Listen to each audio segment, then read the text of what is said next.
Okay, everybody, welcome to the latest episode of All Too Real 2. My name is Michael E. Cullen II, and with me, as always, is Matthew Spy. Well, I guess I am a spy. Like how my stalker said I was a spy, and I guess we're reviewing a spy movie, so I guess that's, that means you're a spy then. Yeah. Pass. Yes. That Yeah. That automatically makes you a spy. Yeah. Do you have a spy dog though? Yeah. Unfortunately, I do not. Okay. I have a spy cat though. That's even better. Yeah. So. Because they're sneakier. Yeah, they are. Yes. A little bit more intelligent when it comes to hunting and stalking and whatnot. So. Yeah. I do not have a cat or a dog. Mm. Or an iguana even. But a spy iguana would be cool. Yeah, that would be actually very unsuspecting creatures. No one would really have any, suspicions about their intentions or whatever they're doing. So, anyways, today we are covering a movie that came out in the year 2000 called Spy High,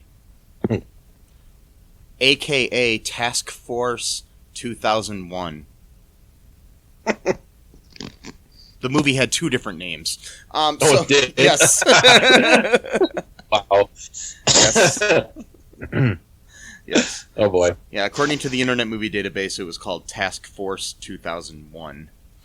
Makes no sense. Yes. But Spy High doesn't really make sense either. So none of it makes sense. No. And yep. The cover for the movie doesn't make sense either because it's showing a scene that does not take place in the movie at all. Yep. Okay, so yeah, this movie that's for up against people. Yeah. Like I said, this movie came out in 2000. This is part of our All2000s series that we're doing here. It was directed by Robert Hayes and written by Adam Wool. Robert Hayes has directed like some television and stuff, nothing really spectacular to write home about.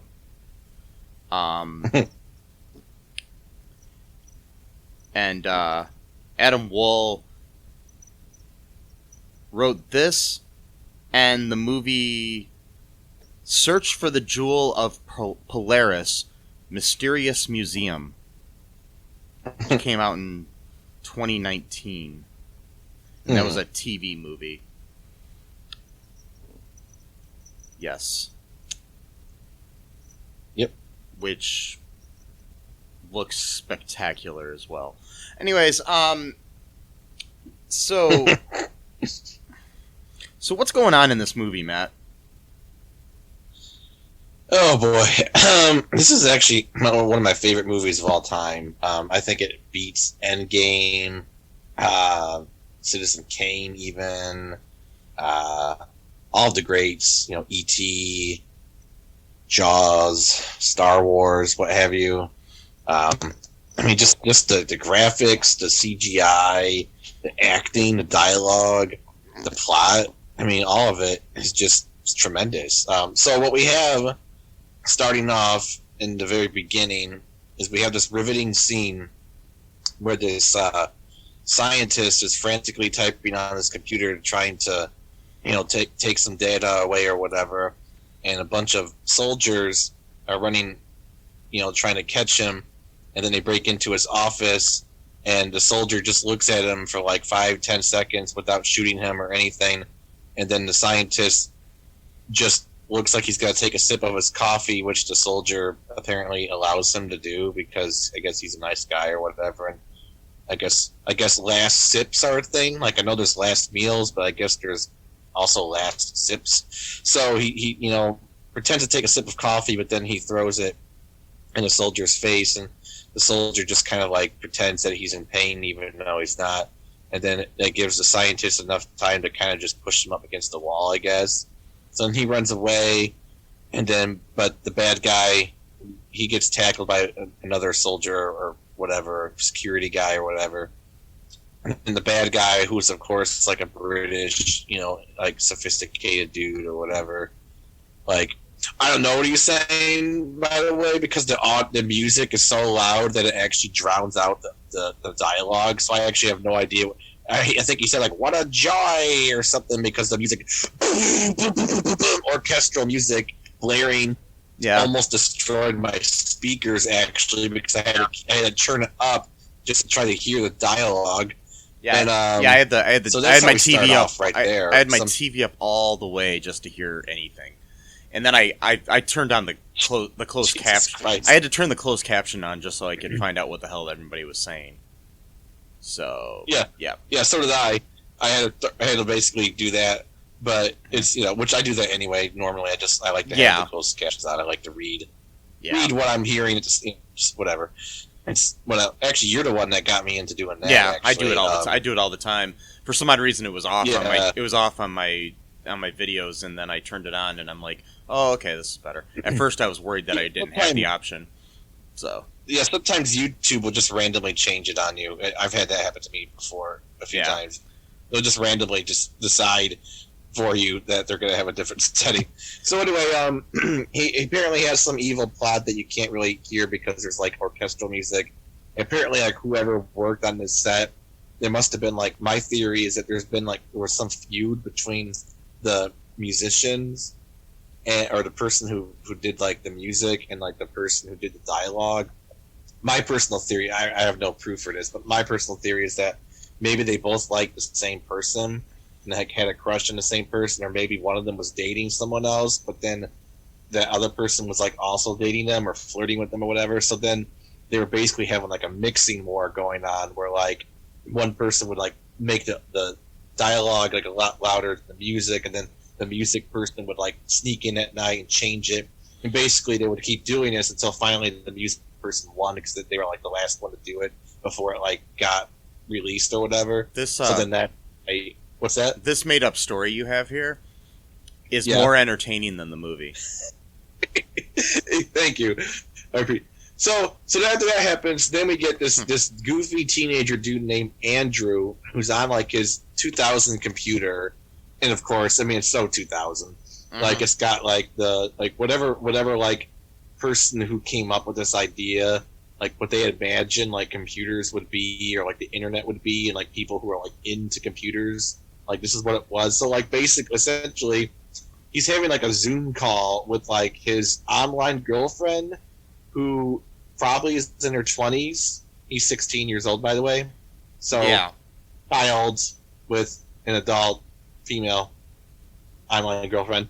Anyway, and he's like trying to flirt with her, but he's not doing a good job because again, he's 16 and he's kind of a goofball. And he's like, "Oh, your office looks like a little bit different, whatever." And she's like, "Oh yeah, it's a new job and everything. You're gonna like it." And he's like, "Why would I like it?" It's like, "Oh, because I'm the head of the game department or whatever, something." And he likes, computer games or whatever. And then she wants to send him the game again. Send him a video game in 2000 with dial-up modems, probably. Not to mention not sending someone. To mention the fact that they're doing a video call with quality of like now, like with better quality than probably the Zoom call that we're recording this podcast on right now. Yeah, which is just perfect. 21 years ago. Yep. Yeah. Makes sense. Yeah. I mean, nothing in this movie makes any sense at all. Mm-hmm. So they end a really awkward conversation, where she kind of flirts with them again, which is really weird because it's like, why isn't an adult who's probably, I doubt she's even in college because she's already got a job at some, place or whatever, so she's probably out of college if she even went. And so how do they even start talking to it? Whatever, they never explain any of this. No, they don't. And by the way, she turns out to be really important to the movie, and it makes even less sense once that part is revealed about her character of how this relationship even started. So yeah, it's really interesting. And back to the audio of this movie. Yeah, really quick. So one of the most recent movies that we covered was Sleepover, where it sounded like they redubbed the whole movie, so you could clearly hear the dialogue, to the point where it sounded fake. This is like the exact opposite. Like they didn't even bother. Like, they could have redubbed this audio in the scenes that had bad audio. But then there was that whole love triangle going on that you talked about. Well, yeah, exactly. Which I have no evidence for whatsoever. But that's my theory of what happened. Not to mention the fact that the person that mixes the audio is all the audio is probably just one person, and there probably isn't a music person and a dialogue person that mixes the final audio. He had a love triangle with himself and someone else. So he kept going back and forth. Like, screw you, I'm going to turn it off, the music up. Fuck you, no, I'm turning up the dialogue, man. At some parts, I'd rather have the music up because the dialogue was so bad, but then the music wasn't that great either, so then it's like... No, it was like generic Mission Impossible sounding music. It was just so bad, but it was very repetitive. Yeah. The guitar solos were pretty shitty. I mean, it was, not that good. So she says goodnight, and then he says, see you later, alligator, after she already hung up on him or whatever. Yeah. And she sends him the video game on a dial-up modem. Again, a fully functioning video game. And then it downloads while he's sleeping, which, again, dial-up modem, a video game. Uh-huh. Even with high-speed internet, if you're downloading a video game, it's going to actually take some time to actually, get it downloaded, all the way. So I just don't buy it. That would have taken days for that thing to download. I mean, I'm nitpicking here, but this is a movie where everything, is so futuristic. Because the original name of the movie was Task Force 2001, so that was in the future of the movie. Exactly. So the movie was actually supposed to take place in 2001, but then they're like, yeah, whatever. Yeah, I don't know. Future of 2001, which, yeah. Yeah, I don't know. But so what else happens after he wakes up? His dog is with him or whatever. He wakes up, his dog Rocky, played by Twister. The name of the dog is Twister. He gets a special credit in the opening credits too. The opening credits, by the way, seem to last forever. I know. I wanted to fast forward through it, but I was like, maybe I'll miss something. But I didn't. Yeah, I was actively getting pissed off because I was like, okay, usually there's no, like, a lot of movies too, they'll actually have like an opening scene first and then they'll do the credits as stuff is happening in the beginning of the movie. No, we just gotta sit through 5 minutes of fucking dumbass computer graphics, like Matrix bullshit, with bad music over the top of it too. If the music was better, it would have made more sense. And it's like, how many people worked on this movie that it warranted 5 minutes of credits? By the way, the movie's only 80 minutes long. Yeah. So there's 5 minutes of intro credits, and then probably a few minutes of outro credits. So the movie itself is probably only 70 minutes long. I mean, which is good. because yeah, if it was any longer, I would have killed myself. And it felt like it was like about 5 hours long though. Yeah.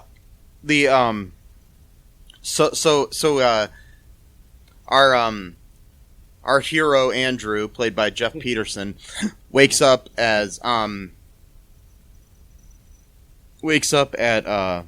in the morning, and he's gotta get to school to turn in his term paper or some bullshit. There's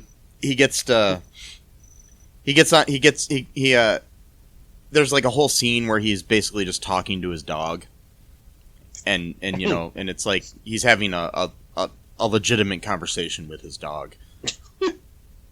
Yep. Like, the dog seems to understand too everything he's saying.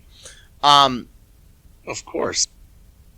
I mean, this is Twister playing Rocky. I mean, yeah. You know, so of course. The dog's name is Twister. Okay, anyways, so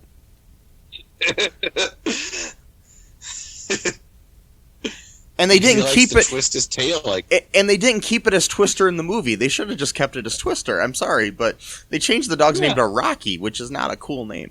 Anyways, yeah. You know, it's cool, but it's not a cool name for a dog. But you know, yeah. It's a cool name for a boxer in a Sylvester Stallone movie. But yeah, you know, or the name of one of my mom's ex-boyfriends. But wait, right. What? I didn't hear no dinner bell. Sorry. So, anyways, the movie continues here, and so Andrew gets to school. On the way to school, he gets accosted by some random bullies that are in the movie for no reason whatsoever, because they're just there because you need to make him feel like an underdog or something. No pun intended to Rocky or Twister.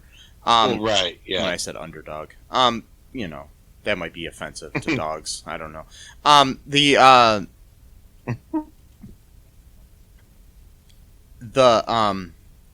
He gets to school late because these guys postpone him getting there. He gets an F on his paper because he turned it in late.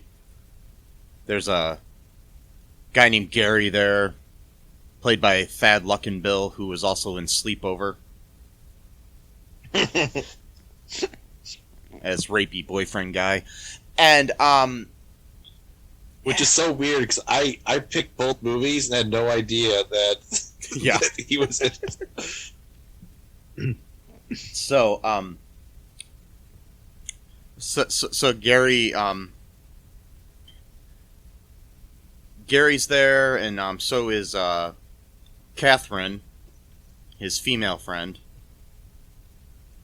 They go off and have lunch, talk about how he's got like access to this really cool game and stuff, and from his you know, college girlfriend or whatever. They all decide after school to go to Andrew's house to play this game called Mind Chaser. Which is a great name for a game. Anyways, yep. They're playing the game. They're testing it out because, you know, video game companies just randomly let random teenagers test out their video games. Sure. Mm-hmm. I mean, I don't know if I don't know if you remember back when I was younger, Matt, and we used to have all those video games sent to us by Activision. They just let us, you know, try them all out on our computers with dial-up modems. Yeah. You know, here's Super Mario Brothers 3. You know, it's supposed to be a secret. We'll just trust that you won't tell anyone that this is coming out and just play it for a while and you know, send us your notes or whatever, and you know, this will work out. That's how it happens, you know. Yep. They don't actually have you go to their offices and test things. They just send them to you on dial-up modem that somehow miraculously sends something overnight. why would you show up for work? Mm-hmm. Where you can actually be monitored about what you're doing and report to someone when you could just do it at home when you're a teenager, and talk to your older woman girlfriend who's dating you as a child. So. But Makes you know sense. what? It's okay because it's a woman dating a younger man. Well, of course, Not a younger man, but a younger boy. Right. So that's perfectly fine. We know that. It's not pedophilia at all. No, Anyways, no. no, Yeah. no, not at all. Or concerning, So I don't think they thought it through. They with Uncle Buck. I don't think they thought any of this stuff through. no, like anything of this era. So Yeah. we've got so Gary and Catherine and Andrew are playing the video game and they have issues with it. So he sends a video call to his college girlfriend, and she gets it later and then sends him some really cool hot mainframe access. Just some government mainframe. Yeah. Because all of this makes sense. Right. Mainframe. What is with the so many movies during that era had it was all about the mainframe. So many of them. What the fuck is a mainframe? Even someone made I don't know. I have no idea what a mainframe is. What is it? Is it just some big server? That's what I'm thinking. Everyone. I mean, I don't know what the. That's what I'm pretty sure it is. Okay, that's gotta be. So it's basically he wanted. Yeah. Go ahead. What happens here? I'm just wondering if that's what it is. A big server. Yeah. A mainframe is a large, high-speed computer, especially one supporting numerous workstations or peripherals. Okay. So he needs that to play a computer game, I guess. Yeah. Okay. Yeah. There's also another definition here is it's the central processing unit and primary memory of a computer. Okay, so that's maybe that's what he meant, but yeah, still, it's a computer game. It's not like you need, the most advanced computer in the world to play this shitty Mind Chaser game. By the way, this game, the loading screen just looked terrible. There's no way that yeah, my computer probably can't handle it. I'm like, dude, if your computer can't handle that, then it was 2000. Play solitaire. True. I don't know. But anyways, they get this. He ends up getting the thing. Catherine goes home or something, and then the Gary and Andrew are they fall asleep at the computer. They wake up and they've got access to this hot mainframe, and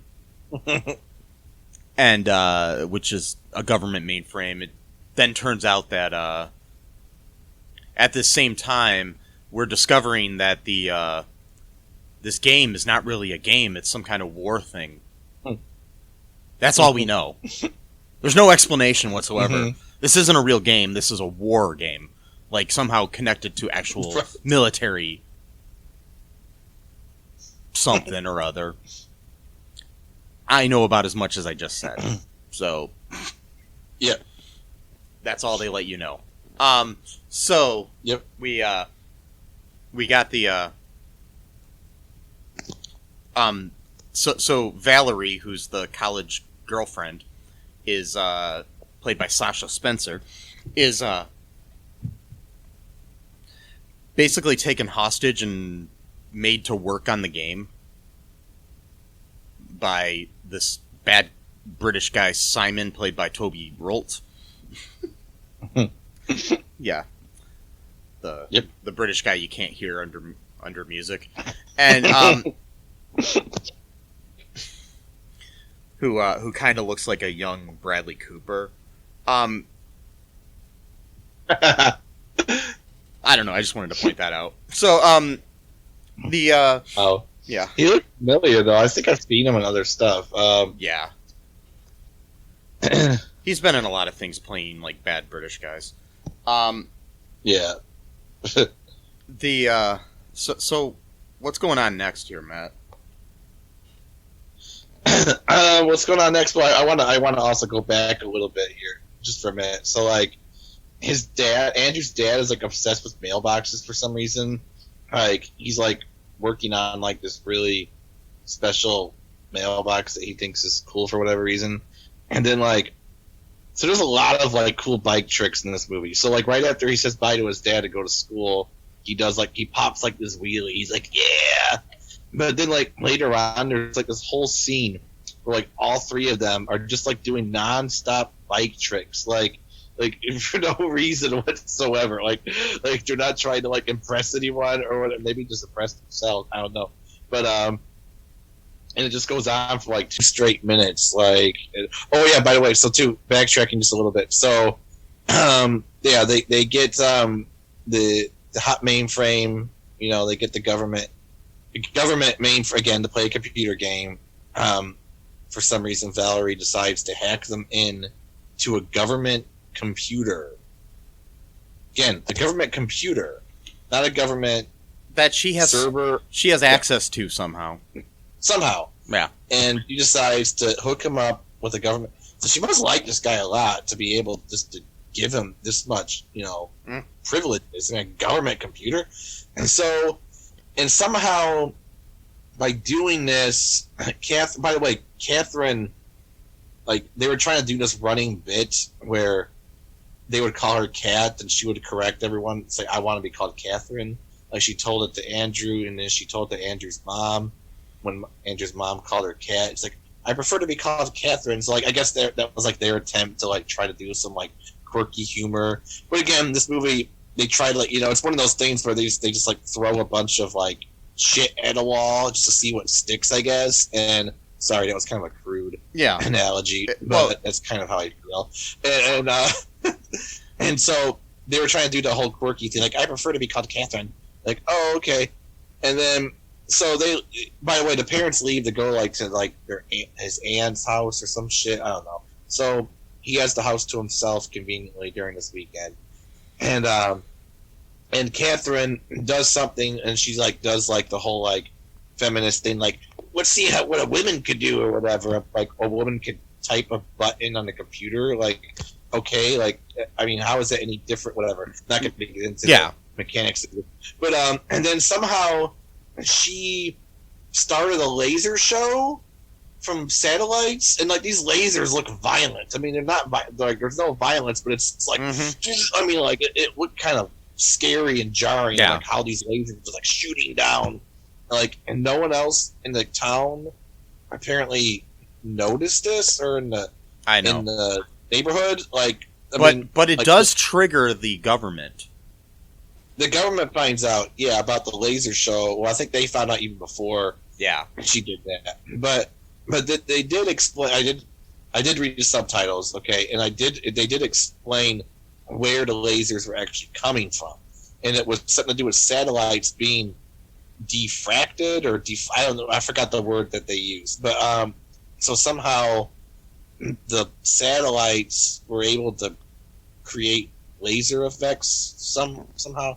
Yeah. And then whatever, and she's like, crank up the music, so they start playing like this generic rock music, and then which was better than like the orchestral, theme music of the movie. But so, kudos to whoever, wrote that music. But so, and Catherine's like always like dropping like these really, really like heavy hints that she likes Andrew, and Andrew is just like a complete fucking idiot. Like, he never know. Like, I don't think he's like even intentionally like ignoring what she's saying. I think he's just that stupid that he doesn't know that she likes him.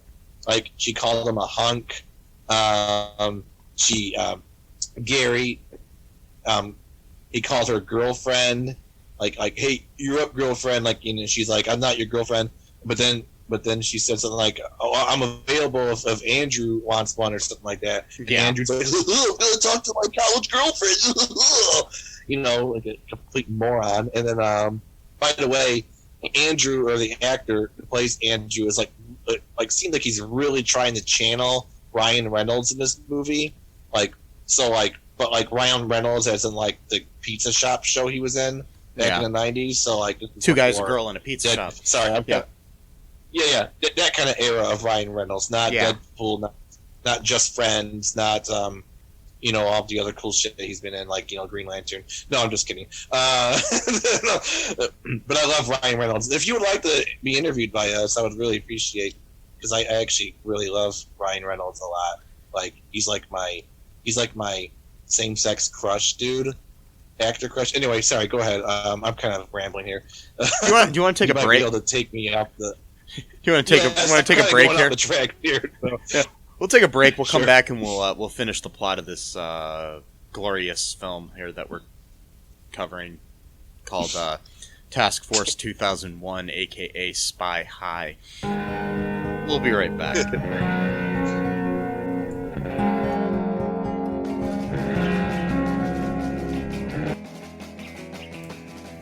What is Gen X? What is the silent generation? What do generations have in common? Hi, I'm Trish the Dish from the Gen X Voice podcast, and I invite you to listen to conversations I have with folks from different generations, backgrounds, beliefs, and experiences in an attempt to see what connects rather than divides us. Even though Gen X has been called slackers, Karens, or not mentioned at all in some cases, we are the bridge generation, so I feel compelled to do my part to destroy ageism by bringing all these voices together. And, as a bonus, each guest gets to answer some 80s questions at the end of each show. So download and listen to Gen X Voice today on Apple, Spotify, Amazon, or wherever you listen to podcasts. And let's see how much we have in common after all. Hi, this is Catherine, host of a new fashion podcast, The Real Fashion School Dropout.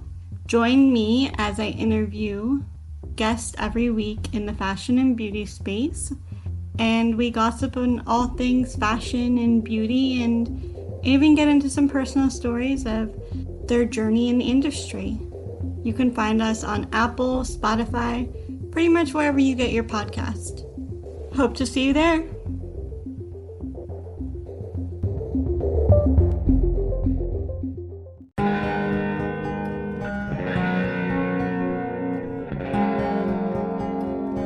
We are back. Matt, your mission, if you choose to accept it, is to continue talking about this film. Do you choose to accept this? I do choose to accept this. All right, this message will self-destruct in 5. Oh, 4, no. 3. No. 2. Okay. All right, I'll stop it. Okay, anyway, so, so, Spy High. Okay, Yep. So the next the next major thing that happens is the government finds out that they're in the government mainframe, or whatever the fuck it is. Some random dude that works for the government, for the CIA or something, finds out about this, and then he informs the kids that, they run into him, and he informs them that they need to work for him because there is such a high security at this place that he can't get any of his spies in anymore. And they won't suspect some random teenagers and a dog. It's a service dog. Like emotional. Oh, by the way, it's because it turns out Valerie is one of his agents. Yeah, that's why. Yep. Valerie. Yep. That makes sense. Is a CIA agent who's been flirting with a high schooler. Anyways, for no reason, and it has nothing to do with the movie. It wasn't because she was like working him as like an asset. Nothing. No. I just have a question for you, Matt. When you were in high school, did you or any of your friends have a hot CIA agent girlfriend? Unfortunately, no. I mean, I did have an older woman that was trying when I was a freshman. It's kind of creepy. Was trying to basically quasi groom me. I mean, we only had a few conversations, luckily, but no, I don't think she was CIA. So Oh, that's good. There was. Was she FBI? Yeah. No, I don't think so. NSA. Yep. Maybe NSA. I'm not sure. I'm not quite sure. Local cop. Would have been. Well, no, that would not make sense. But a mall security guard. Yeah, like Steve Carell's character in Sleepover. Yeah. Or Paul Blart. Anyways, yeah. So, anyways, she's working for the CIA this whole time for some reason that's never explained. So they decide that the agent, the CIA agent guy, says that he needs to train them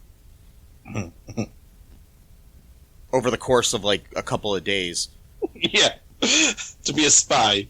Yeah, but on top of that, this is like a serious situation where this girl's being held hostage. Right.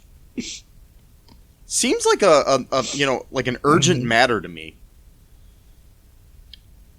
And Yeah. I know you need to kind of train these kids to what to do, but we're going to take a couple days and let her just sit there.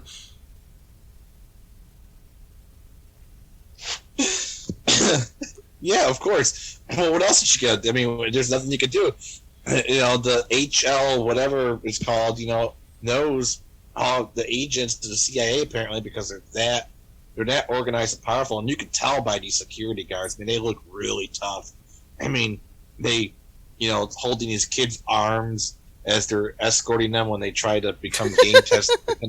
This is like top-notch shit here. Like, I'm just trying to figure this out too, is because the fact is that their only option to infiltrate this place is two nerdy dudes, a nerdy girl, and a dog. yeah. I mean, it makes sense. Which I don't understand. How did Rocky get involved in this? Like why did the guy make Rocky become a spy with the kids? Like Rocky was going to go to jail so the dog was going to go to jail because the kids. Well, again, the kids didn't even hack into the government mainframe. It was Valerie that did it for them. Well, So- he was in the room. Well, I guess so. So apparently that's a new law from maybe from the CIA from 2000, where if your dog was in the room when a crime was committed, then the dog gets in trouble too. Apparently, so Yes. I didn't realize that. But so Rocky is Don't now know. essentially doing You don't know community service. How for many CIA. dogs I had that were arrested over the years, man? I mean, it sucks. I guess that's why they call it the dog pound. So. Poor Sparky.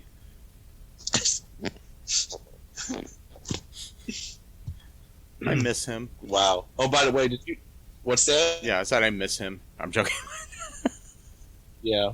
Yeah. Did you catch the line where the CIA guy goes, "If this doesn't go right, no one might ever see you again." It's like, dude, they're like 15 years old. I know. They can't even drive, and you're like, Jesus what the hell? They're all riding bikes and shit. It's like, dude, Oh. that's dark, man. Oh boy. Well, you got to threaten them somehow, I guess. Oh, God. So Yeah. So. Oh my god, and his dialogue was so bad too. So they go through their training, and then they have to go and infiltrate the company as game testers. So they get into the building as game testers to try to break in and figure things out or something. I don't even know why they were there the first time. Do you? Oh, he went there. Yeah, They had to get there was a disc. Oh yeah, That's right. in Valerie's office that Andrew had to try to get. Oh yeah, she hid it. That's right. Before she got captured. She hid it, and the way she hid it, it was sitting behind a picture frame on her on this thing behind her desk in the wide open. So it was really the easy to find. Evil British guy who's got a master plan, who knows all the agents in the CIA, didn't think to look behind a picture frame to. Mm-hmm. And it wasn't even hidden really well behind the picture frame. It was completely like next to the picture frame. It wasn't even really behind it. Right. Oh God. So. Yeah. I don't know. Anyways, so Andrew gets this stupid thing. They, with the help of Rocky. Oh yeah, of course. Because the real hero of this movie is Rocky, and so they go off. What else happens here, Matt? What happens after that? I'm trying to remember. I can't. Yeah, I'm still kind of blank. So they get caught. Well, Andrew runs into Valerie first, and then she's like, "How'd you get in here or whatever?" And he's like, "We're here to rescue you or something." He's like, "We can't do that or whatever." And then the British guy, I don't even know his name. Who cares? And then Simon. He's like, "Yeah, what's that?" Simon. Is it Simon? That's right. Because he kept saying Simon Says. Yeah, okay. Yeah. And trying to be clever and all this kind of bullshit. So like, by the way, just for like a really random tangent here, this one will not take long. But so like the dialogue in this movie is so terrible. Like every time you try to do like a weird, funny, quirky joke, it just always comes out really stupid. So like, I just thought of one right now. So when they come to Andrew's house for the very first time, and his Andrew's parents are gonna go to, someone's sisters or whatever, and then they're like, "We know the rules, no, blah blah blah, blah, no parties," and then for some reason Gary goes, "What about the Republican Party?" Like, what is is that a joke? Like, what does that even mean? It makes no sense whatsoever. It makes nothing. Like, there's no sense at all for it. Like, so yeah, the Republican Party, which has millions of members throughout the country, cannot fit inside a single house. Yes, Gary, you fucking moron. That cannot physically happen. Oh my God, I hate that character so much. Anyway, so, and there were a few other lines too, like when the bullies were pestering Andrew for the very first time when he was late to class because of them. They were saying some weird shit where he's like, "Oh, lucky this school's the only place my parole officer won't find me." It's like, I think that would be the one place that you shouldn't be at in front of a school. Like, what are you talking about, dude? Anyway, so I just wanted to mention that really quick. All right, so they get kicked out. So now they gotta have a new plan, and then the new plan is somehow they have to get a security card, key card or whatever. But these cards are like specially made that they can't just be like copied willy-nilly, because like it's actually like hardwired into like the circuitry itself or whatever, as you do when you're like a British guy who's trying to create like wars around the world or brainwash people. So you got really advanced tech at your disposal. And so their plan is to like get like this weird like card duplicator machine. Oh yeah, because their CIA guy gave them like a card where they could just order anything they want for spy equipment, as one does when 15-year-olds are your spies. They just give them carte blanche just to order anything that they want from the government. Yeah. So that's what they do. Yeah, I mean, makes sense. And so they get this card duplicator machine, but they have to get someone's card. So there's like this really nerdy, like stereotypical nerd science dude who works like computer guy, whatever. He just looks like that character. And then, so for some reason, he looks like the personification of a bad guy on Inspector Gadget. Yeah, that's what he looks like. Yeah, pretty much. So he's like one of these dudes who like has like a really set routine schedule, like that's just like part of his personality. And for some reason, he has to get an ice cream cone at exactly 12:30 p.m. every single day. But for some reason, he can't order it. A guy who works at there just has to be standing there waiting for him to give him the ice cream cone. Because apparently this guy like has special privileges for working for the evil British guy. So I guess like he doesn't have to stand in line or whatever. So he just has to show up. Either that, or the guy it's just like stands there. And either that, or it's pre-ordered or something. Maybe, I don't know. Yeah. Maybe this is like before Uber Eats. Well, hey, I mean this movie apparently has 2021 technology for computers, so why not have Uber Eats type of technology? Why not? Let's just go with that. So he also plays pinball from 12:30 to 1 p.m. on his break every day. So they got the idea. Okay, Gary got the idea. How about I get inside the pinball machine, and then when the guy's playing pinball, I'll essentially take the card that's like around his neck and take the machine and then stick the card in the machine while it's around the guy's neck. But he has to get close enough so Rocky's actually the best character in this movie, to be honest. He really is. I mean, he's the only one that doesn't fuck up throughout the entire movie. So Rocky jumps on the guy's back, which then makes him lunge forward, and then Andrew lifts the guy's legs, and he doesn't seem to notice what's going on for some reason. Like I don't know. I would feel someone lifting my legs personally. Maybe it's just me, but I would feel that. So, and then Gary. By the way, this card duplicator takes 2 whole minutes to copy a card. So, and it felt like 2 minutes, just like the intro felt like 45 minutes with the credits. This scene felt like a full 2 minutes of him copying the card, because you need to be realistic. You can't just film it and make it seem like, no, we got to make sure that it takes full 2 minutes to copy this goddamn key card. And then somehow, the guy got like his highest pinball score ever because of fucking around or whatever. So he's like jubilant, like, oh my god, my pinball score, blah blah blah, whatever. And he goes off, and then tell his boss about his great pinball score. Then the British boss will just basically berate him for being stupid, whatever, because he's a mean guy. And then they get the card, and then I forgot what happens after that. What do they do after that? They sneak back into the building. The way that they do it. There was like a scene first where they were figuring out how they're going to get through into the mainframe to do something or other. And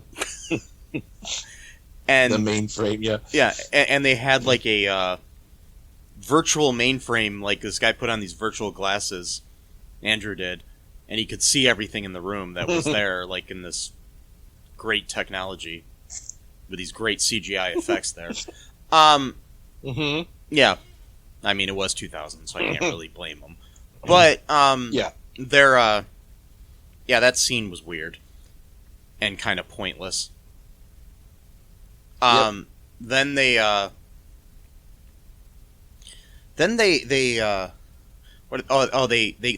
break back into the place. They have this technology now that Gary can wear this thing on his face. These little doodads that he sticks to his face that can change the way he looks. So he makes himself look like that nerdy scientist guy. And they've got his key, and he's sneaking around the building, runs into Simon a couple times, eventually gets caught. I'm speeding through this a little bit because a lot of the shit that happened there was just pointless. Yeah. While this is going on, Rocky and Andrew are Bruce Willising it into the into the air ducts of the building, and they break into the room, sort of Ethan Hunt style from Mission Impossible 1,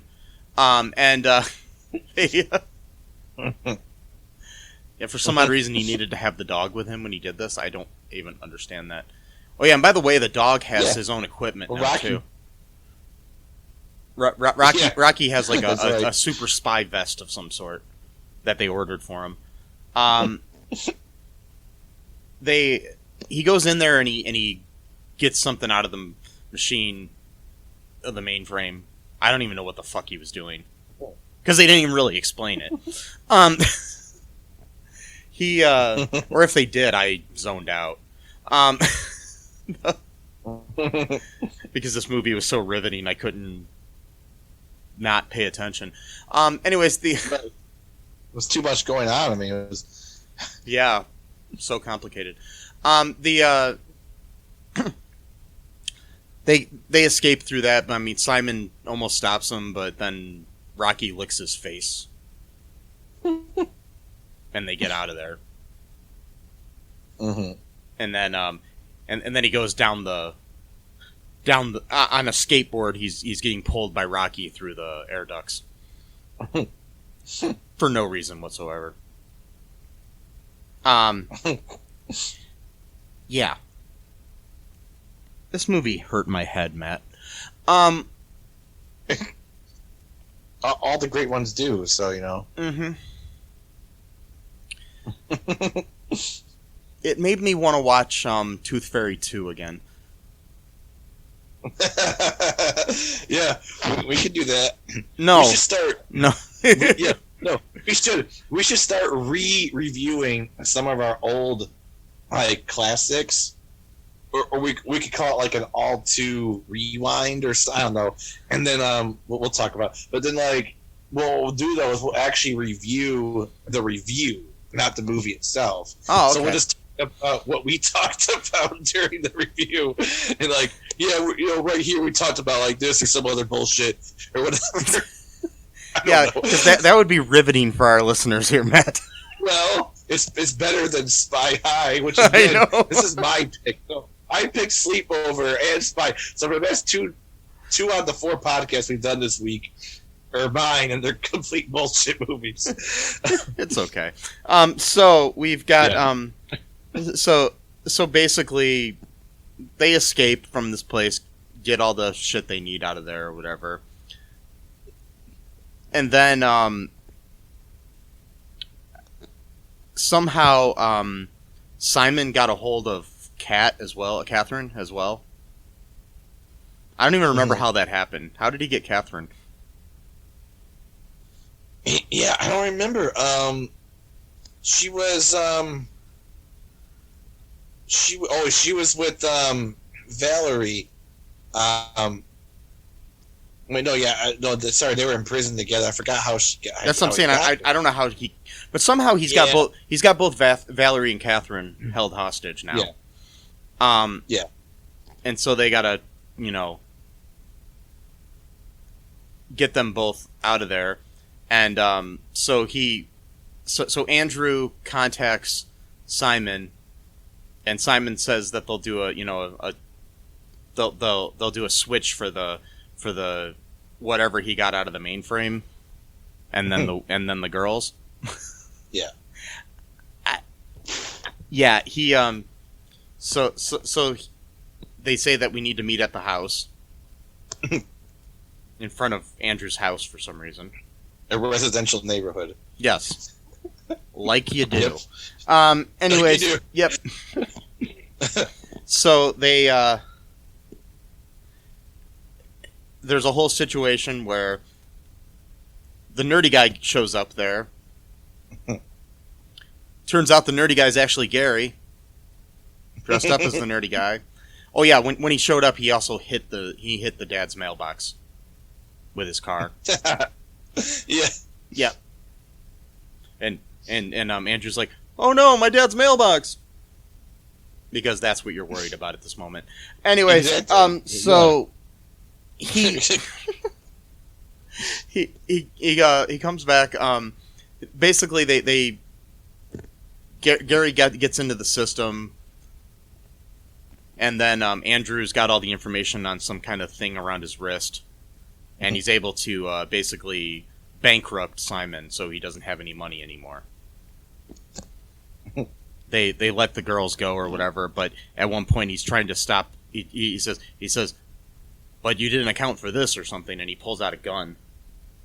And he goes to shoot this teenager. My head hurts, Matt. And then he goes to shoot him, and the dog saves his life. Rocky to the rescue, and so they shoot the doggy. I know they shot Rocky, and then everything is an emotional scene too. It was so emotional, and then Catherine's crying, and Andrew's crying, and everybody's crying. And it was so sad. And the doggy wasn't moving. Right. And then the dog moved, and everything was fine. He barked, yeah. Yep. Rocky, this bulletproof. And you could sort of hear it because, over the music again, which is blaring, it was like Catherine's like, the thing was bulletproof, because, it's like... That's the other thing the thing that annoys me, okay, there's a couple things about Catherine that annoy me. Okay, first off, she's really cute, but that's beside the point. Anyways, and she may be a better actress now that she's, older. But... Right, she's got that quirky, type of, whatever. She yells every single one of her lines. I know. And... Yeah. And delivery was weird. The delivery was weird. Plus, she gives, exposition with, almost all of her lines. Explaining what happened. Totally. Right. Yeah. Oh, Rocky was saved because because that vest he's got on is bulletproof. It's like, thanks for explaining that to us, because we never would have guessed that. Yeah. Right, exactly. We know this already. But that's just one of the times that she does that. But every single line of hers is some kind of exposition. It's just It's the only reason her character exists. Yeah. Right. Besides, I liked her character. Yeah, she just didn't deliver her lines well. Anyways, that was just me. But not like anybody else delivered their lines any better. Not gonna. Gary was pretty bad with his line. Yeah. So was Andrew. So was Valerie. Yeah, pretty much, and the CIA guy. Yeah. Everyone. Catherine. Mm-hmm. I mean, even Valerie. Valerie was probably the best out of all of them. Yeah. As far as delivery. Simon was okay. Yeah. But anyways, so... Yeah. Yeah, so they... Basically, everything's fine. The next day, they, everything's cleaned up and everything, and Andrew realizes that Catherine likes him. Finally. Yep. After, the 1,000... I wouldn't even call them hints, really.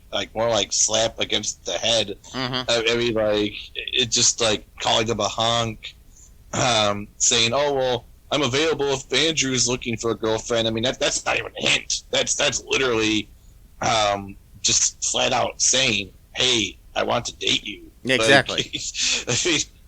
I mean, but he was too obsessed with this, overage college, older woman girlfriend, who was a CIA agent, who, again, should know better. I mean, not just from a moral perspective, but you're working for a government agency, so you have to suspect that you're probably going to be monitored, just because that just is what comes with the job.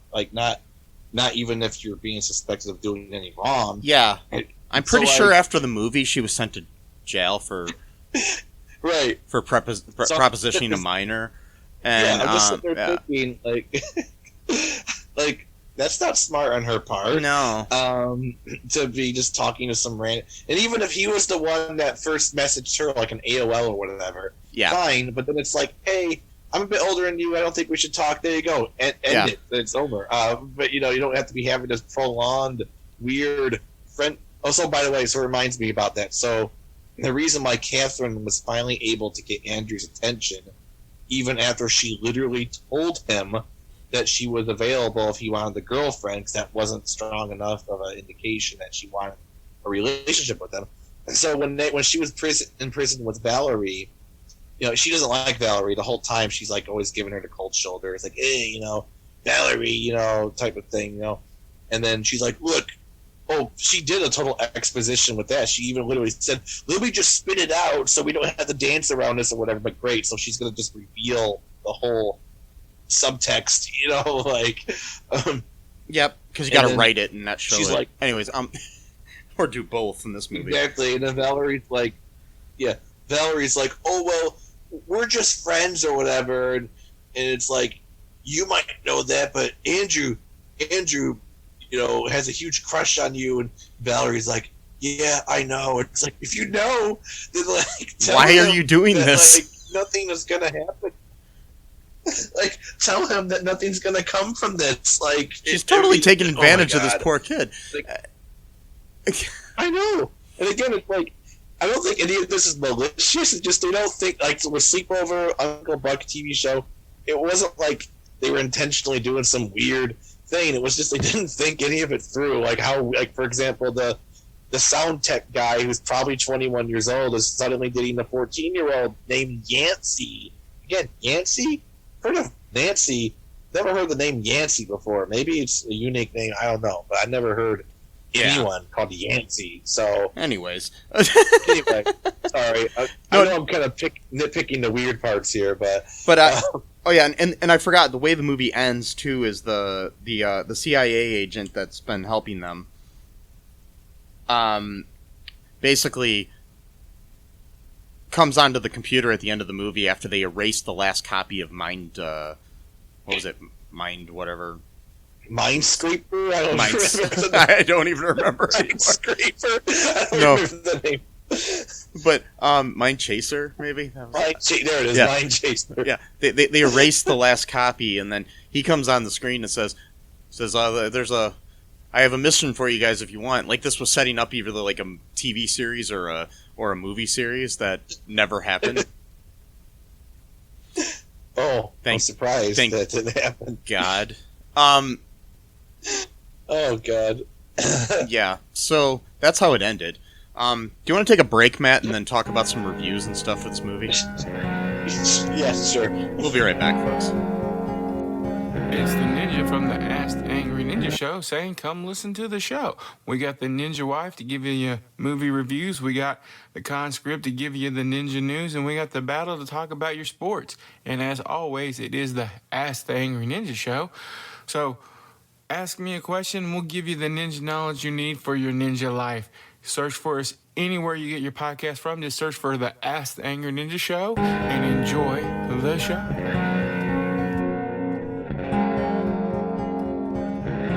And we are back. So, we forgot to mention one thing here, Matt. What was that we forgot to mention about the plot? Well, it was like, actually, we got hung up on Catherine's delivery in the mailbox. Oh, delivery in the mailbox, that's funny.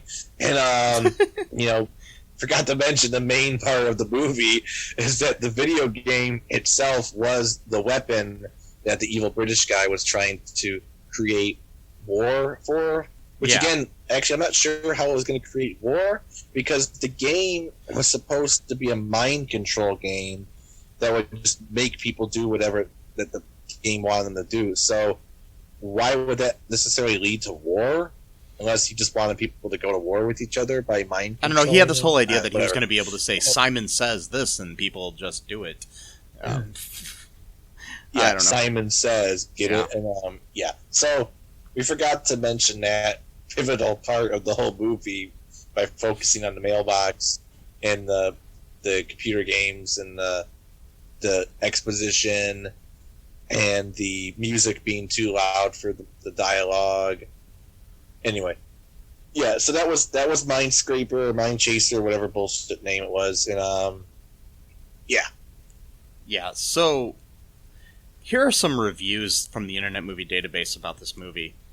Guess how many reviews of this movie there are on IMDb, Matt? I don't know, 450, maybe 50. 2. There's 2. Wow. So the first one is a 4 out of 10. One step up from a home movie is the headline from Captain Nemo. This was posted on August 10th of 2005. Very amateurish, slightly dull spy comedy. Tries hard, but the casting is strictly off the street. Whatever that means. Oh, I mean, like, probably just random people off the street. Yeah. The writing is schizo, which is kind of I don't like that word. But anyways, Yeah. I'm just reading what they said. So, just letting you know. One character goes from being a straight D student to a computer nerd in a blink. The scene when they are using Intellivision controllers to play a Macintosh game is a strain on the Give Me a Break monitor, whatever that meant. Not awful, but not painless either. Even the British villain is from the John Travolta school of acting. Every line is delivered as if he had gas. The lady in distress is very pretty until we see her in the flesh. Whatever the fuck that means. What? I still thought I don't know. Okay. She then gets less and less attractive as the movie wears you down. What? What are you even talking about? Yeah. Okay. Yeah. Catherine, on the other hand, gets prettier as the seconds trip on by. Okay, she's 15. Well, the actress playing her probably was like 20-something when, I don't know when. Oh, yeah, exactly. So, 35. Yeah. She was 53. Anyways, no, I'm joking. Well. Okay, so yeah, that was a 4 out of 10. Then we have another one, a 1 out of 10 from California Boy 45693, written on December 1st of 2018. It's a 1 out of 10. He says, "This movie is god-awful. A storyline a 6th grader could come up with. Trash visuals. Acting was worse than home movies. And the lines were so bad. I would rather bash my head into a wall than watch this sad excuse of a movie again." Okay. Yeah. Yeah, okay. Mm-hmm. So those are the 2 reviews we have. That's it. 2. Do we have any reviews from, like, other websites, or just, like, like... I do have... I found some more reviews here. It was on Amazon. Okay. Okay, so we have a 4 out of 5 review here. Oh, wow. Okay. From Ninja Funster. This was written on May 24th of 2019. It's like low budget but hilarious and cute and great fun. Although low budget, this film was carefree in its way that it went ahead to have fun rather than trying too hard to be streamlined and pretentious. It was fun in a way that it was meant to be fun for teens, like a teen reading book. In that sense, it was very carefree and not tied down by pretentious chains that many films are tied down by.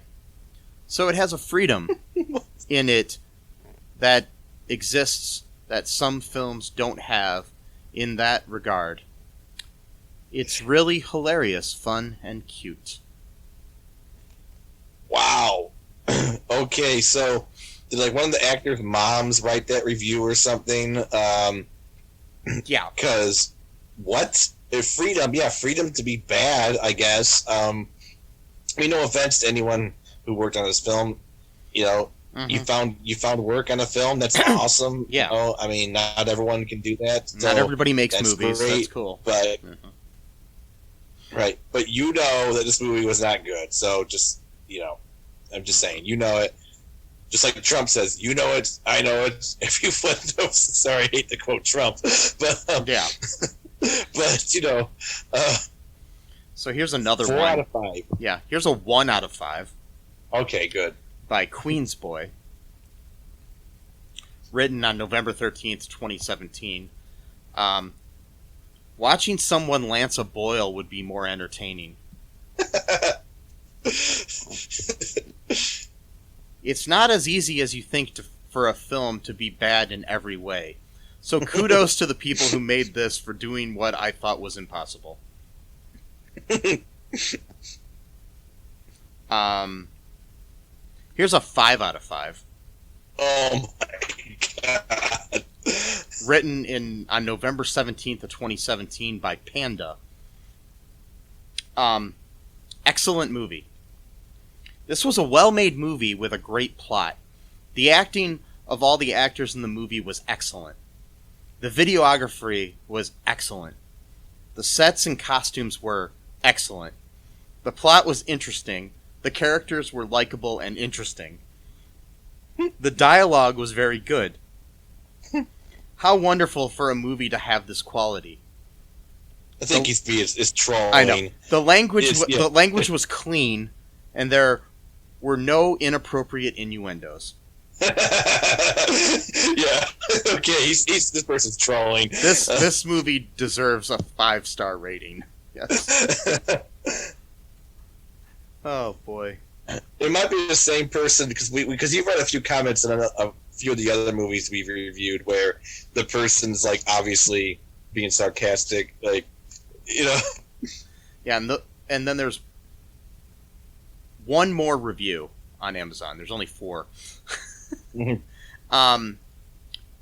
This was by Amazon customer.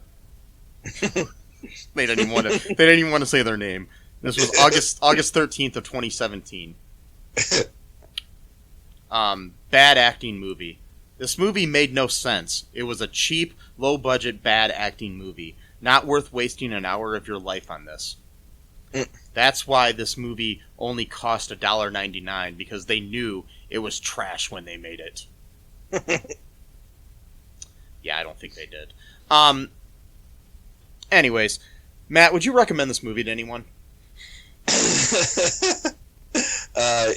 Yeah, I actually would. You know, it's a perfect movie to, like, you know, post COVID quasi quarantine or whatever, like, you know, to make fun of. Like I really think that's gonna come back. Like I know that was like seen as like a college thing or like a post high school thing a lot of people would do, but I really think watching bad movies is gonna thing that I don't know, maybe it's just because we do it all the time. Well, it's like, maybe not, you know, projecting, but like our previous guest Jonah Ray was part of the Mystery Science Theater 3000 reboot, and you know, so we always have that every once in a while come back, you know, something like that. So, you know, where you watch bad movies and talk about them.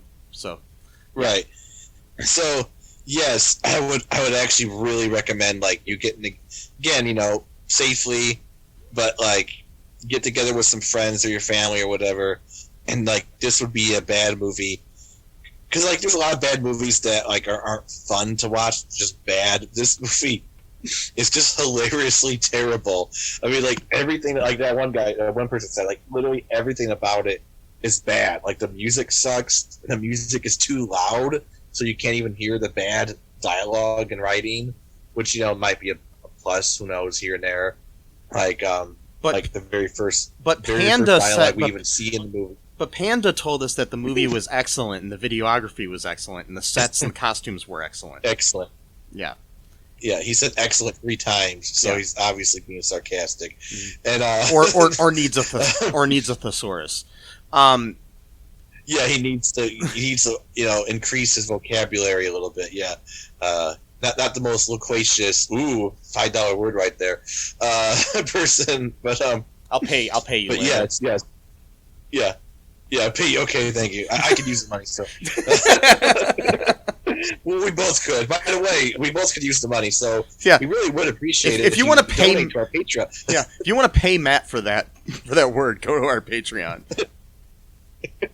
It's going to be in the show notes. Just click that link and donate to help us keep doing this. Loquacious. You know? Yeah, loquacious. Yeah. And you know what? If you if you donate, Matt will give you another $5 word for free. Yes. Every episode, I will learn a new, like, fancy word, and I'll just spread it throughout the episode, or Yeah. So for every $5, I'll add in a second word. So like, Yeah. if you pay me like $100, I'll just be saying all kinds of fancy shit throughout the episode. So, Matt will let's sound do that. Matt will sound pretentious, like this one person thought other films are. So, Yes, exactly. Because this movie was not pretentious at all, but it was really pretentious that they actually thought that this was an intelligent movie, and that people would actually think it was the people in it or the characters were not disparaging the actors. Oh, there you go, second one. That's not that's more like a $2.50 word. yeah. But I was gonna say that's maybe not, like $1.50. Yeah. I would say $1.50 word. Yeah. Yeah. Which it's not. It's really not. But unfortunately, a lot of people in our country aren't that. Anyway, so like if we were in like some fancy like colonial time, that would just been like a 5-cent word. Yes. But whatever. So technically, I'm not even really using that big of word. Whatever. Mm-hmm. Bigly of words, as Trump would Yes. say. Favorite word, bigly. And That's okay, Matt, because we're all entitled to our own idiosyncrasies. we are. Ooh, I like that one too. Yes, that's my favorite big word. Anyways, yes, good one. I like it. so I like this movie so much. Oh yeah, I love it. It's, I love it, Mike.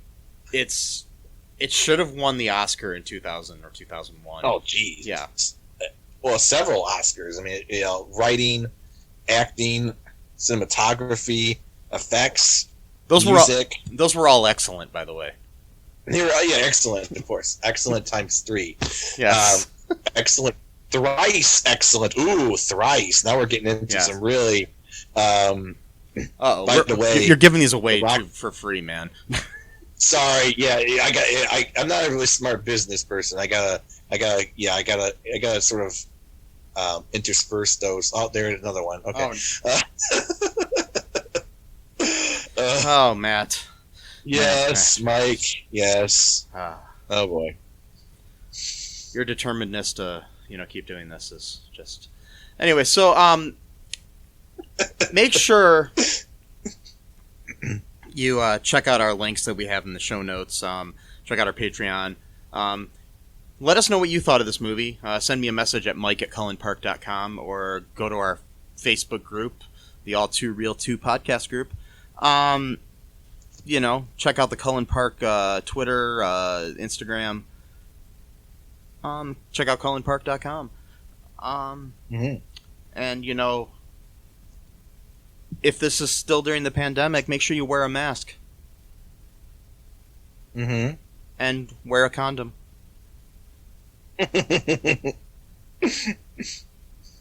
Bye-bye. Yeah. Thanks for listening to All Too Real 2 podcast, a Cullen Park production.